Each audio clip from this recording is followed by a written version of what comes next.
Sedangkan sebagai rakyat Malaysia yang lahir di Malaysia, membesar di Malaysia, bersekolah rendah di Malaysia, sekolah menengah di Malaysia, belajar di universiti di Malaysia, bekerja di Malaysia dan menjalankan aktiviti-aktiviti perniagaan dan sosial pun di Malaysia, masih lagi tidak boleh dan pandai bertutur dalam bahasa kebangsaan.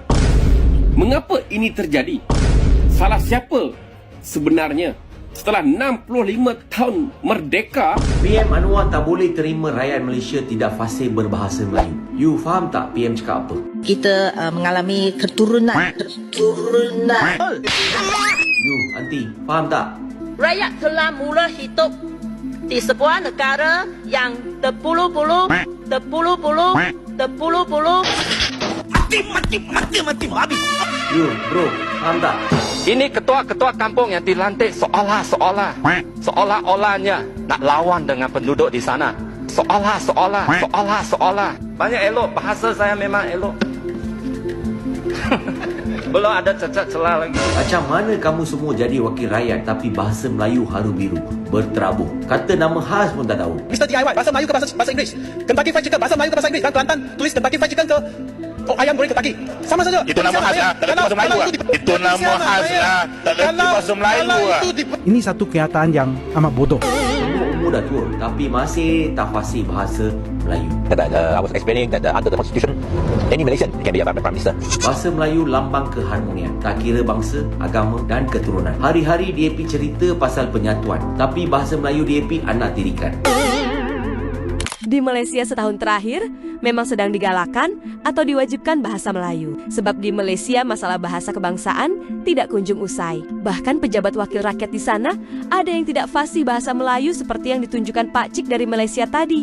Segelintir ahli parlimen kita gagal bertutur dalam bahasa kebangsaan dengan baik. Kadang-kadang perkataan yang disebut terlalu berbeza sampai habis lari maksud dia. Tapi pelik kan? Kalau tak boleh berbahasa kebangsaan dengan baik, nampak biasa je. Cuba kalau tak boleh berbahasa Inggeris dengan baik, mesti kena kecam habis-habisan. Ahli parlimen yang tak boleh bercakap dalam bahasa kebangsaan dengan baik, tak boleh dijadikan sebagai wakil rakyat. Perdana Menteri Malaysia bahkan geram dan berpidato, rakyat Malaysia sepatutnya tonjolkan bahasa kebangsaan. Dilansir dari Astro, beliau menyatakan sukar menerima hakikat jika masih ada rakyat negara ini yang tidak fasih berbahasa Melayu meskipun ia sudah termaktub sebagai bahasa kebangsaan. Mungkin itulah sebabnya banyak pegiat sosial media di sana yang berusaha membanet bahasa Indonesia agar tidak terkontaminasi bahasa Melayu. Itu menurut mereka loh ya. Kalau Kementerian Pendidikan Malaysia agar melipat gandakan siswa-siswa sekolah sampai university dalam penggunaan bahasa Melayu kebangsaan. Namun agar tidak melupakan bahasa Inggris, Arab, dan Tamil. Kalau begitu bagaimana bahasa kebangsaan Malaysia bisa kuat di negara sendiri? Kalau sejak dini bahasa mereka diperkuat bahasa Inggris sampai Tamil? Salah satu sebab kebanyakan orang Cina tak boleh cakap bahasa Melayu sebab kita sebagai orang Cina, kita cakap sajalah bahasa Cina di rumah. Takkan kita akan cakap bahasa Melayu di rumah kan? Ya. Orang Melayu, orang India, kamu pun cakap kamu punya bahasa mah. So inilah sebab kita tak boleh cakap fasih bahasa Melayu.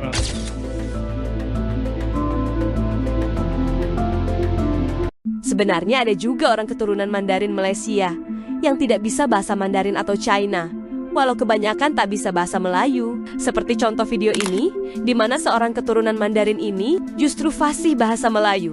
Karena dari kecil dia tidak diajarkan bahasa Mandarin oleh ayah ibunya, tapi justru dihina sesama keturunan di sana, dicap bikin malu pada nenek moyang karena tidak bisa bahasa Mandarin.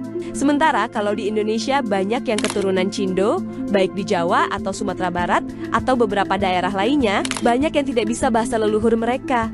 Justru biasa-biasa saja tidak diserang oleh sesama. Justru keturunan Tionghoa di Indonesia banyak yang bisa bahasa daerah seperti Jawa atau Minang bahkan. Mek Yun sebenarnya tak layan komen-komen haters ni, tapi bila dah sentuh pasal keluarga, especially nenek moyang, Mek Yun takkan diam. Pertama sekali Mek Yun dibesarkan dalam keluarga Hokkien. Jadi bahasa ibunda Mek Yun Hokkien. Dari tadika kemas sampai ke SK, SMK, SBP, IPTA, Mek Yun bertutur dalam bahasa Melayu dan English dengan kawan-kawan. So, Mek Yun memang tak diajar bahasa Mandarin dan bahasa ibunda Mek Yun bukan Mandarin. Jadi adakah kalau Mek Yun tak reti Mandarin, Mek Yun dikira buat malu?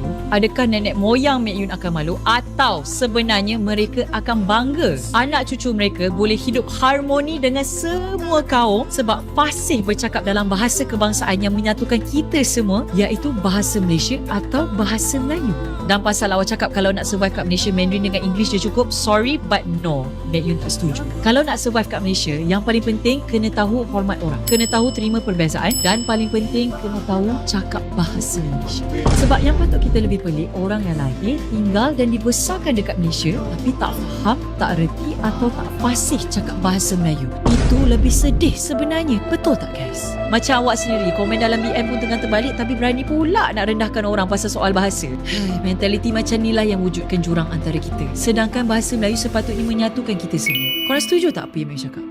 Ya, di Malaysia sampai tahun 2026 memang masih sibuk soal bahasa kebangsaan. Sebab dari kecil mereka di sekolah diajarkan bahasa Inggris dan campur Melayu Tamil, apalagi sekolah-sekolah keturunan Mandarin. Sehari-hari mereka pakai bahasa Mandarin. Jadi walaupun kewarganegaraan mereka Malaysia, tidak semua warganya paham bahasa kebangsaan sendiri. Hey, okay, you ask your friend, okay? Can you talk in Malay? Why? Why? You kan Melayu. You cakap Melayu lah. Ha? Tak nak. Okay, cakap Melayu dengan kawan ya. Tanya kawan, okay? Di sekolah kebangsaan je, bukan sekolah international school. Bahasa ada yang nak tekankan bahasa Inggeris, ada yang pengiktirafan UEC. Saya jelaskan begini. Ini Malaysia. Bahasa Melayu, bahasa resmi, dan kita harus ada siapapun dalam percubaan mereka untuk membawa mesej satu-satu bahasa, mesti ingat bahawa bahasa rasmi, bahasa Melayu harus diangkat sebagai bahasa ilmu yang dikuasai oleh semua rakyat Malaysia. Yang itu kita noktahkan, jelaskan. Kalau ini dah jelas, nak bangkitkan soal keperluan peningkatan penggunaan bahasa Inggeris, saya setuju. Tapi bahasa Melayu, bahasa bidang teknologi baru, bahasa untuk AI, bahasa untuk bahasa ilmu, itu mesti dimantapkan. Dan penguasaan bahasa itu harus baik di kalangan semua rakyat, semua aliran. Saya tak kira Cina, Tamil, Inggeris, mesti menguasai bahasa Melayu. Dan ini juga syarat yang kita kenalkan untuk sekolah-sekolah internasional. Salam kemesraan rakyat Malaysia. Hari ini saya nak bercakap mengenai bahasa kebangsaan yang kita cintai ini.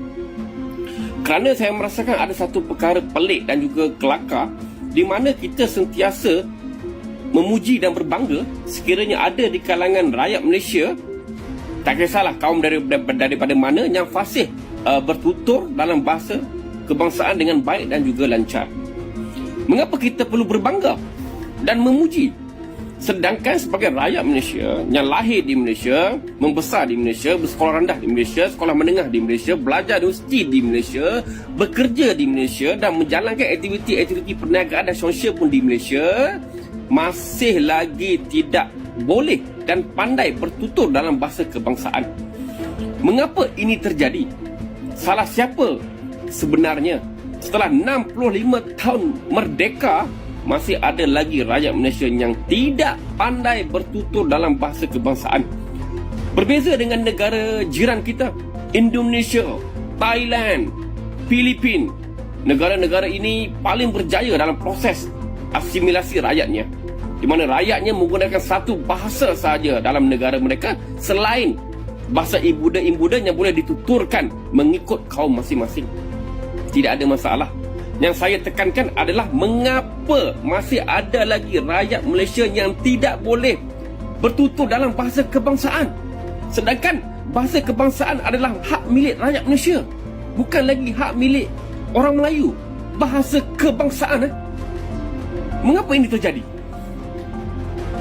Salah siapa sebenarnya? Sama-samalah kita fikirkan, sama-samalah kita rungkaikan mengapa masalah bahasa ini masih tidak selesai dalam negara yang kita cintai ini. Sekian, terima kasih.